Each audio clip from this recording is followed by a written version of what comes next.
লোকমুখে যা শুনলাম, আজ থেকে 15 বছর আগেও রায়দিঘির ছবি এমনটা ছিল না। নতুন রাস্তা, নতুন ব্রিজ দুপারের যোগাযোগকে অনেক সহজ করে তুলেছে।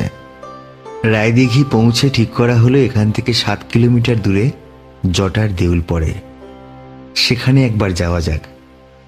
সত্যি বলতে জটার দেউল সম্বন্ধে আমার কোনো ধারণাই ছিল না সুন্দরবনের এক নিভৃত কোলাহলহীন গ্রামে প্রাচীন ইতিহাসের এমন একটি নিদর্শন পড়ে থাকতে পারে বলে।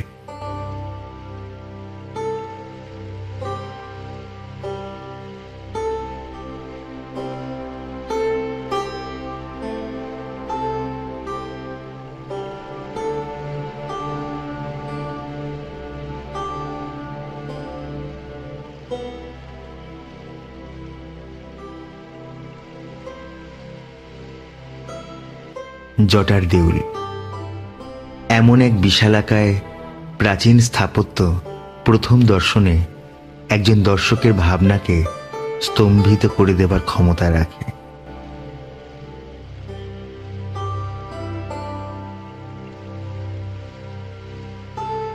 শোনা যায় একসময় এই মন্দির নাকি সুন্দরবনের গভীর অরণ্যে ঢাকা পড়েছিল, কিন্তু কেন এমন একটি জায়গায় এমন একটি মন্দির, সে হদিশ আজ আর কোথাও নেই।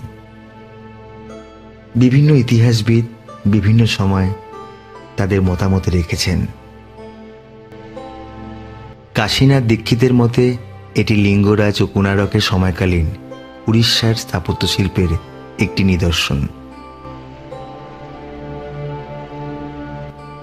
1875 সালে এই মন্দিরের কাছে নাকি একটি তাম্রফলক পাওয়া গিয়েছিল, যে তাম্রফলকে উল্লেখ ছিল রাজা জয়চন্দ্র 975 খ্রিস্টাব্দে এই মন্দিরের প্রতিষ্ঠা করেছিলেন। কিন্তু বহুকাল যাবৎ তেমন কোনো তাম্রফলকের আর কোনো খোঁজ নেই। বাংলার মন্দিরের চিরাচরিত নির্মাণ শৈলীর মতো এই মন্দিরের নির্মাণ নয়।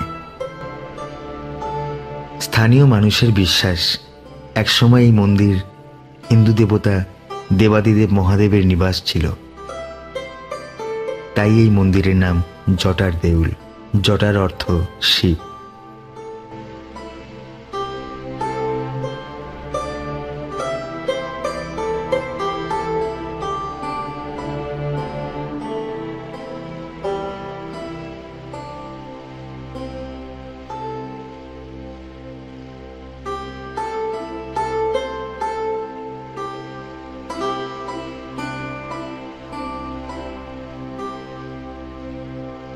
ভাবতে অবাক লাগে সময় কেমন করে সৃষ্টির বুক থেকে সৃষ্টিকর্তার নামটুকুও মুছে ফেলে, অথচ সৃষ্টিকে বাঁচিয়ে রাখে।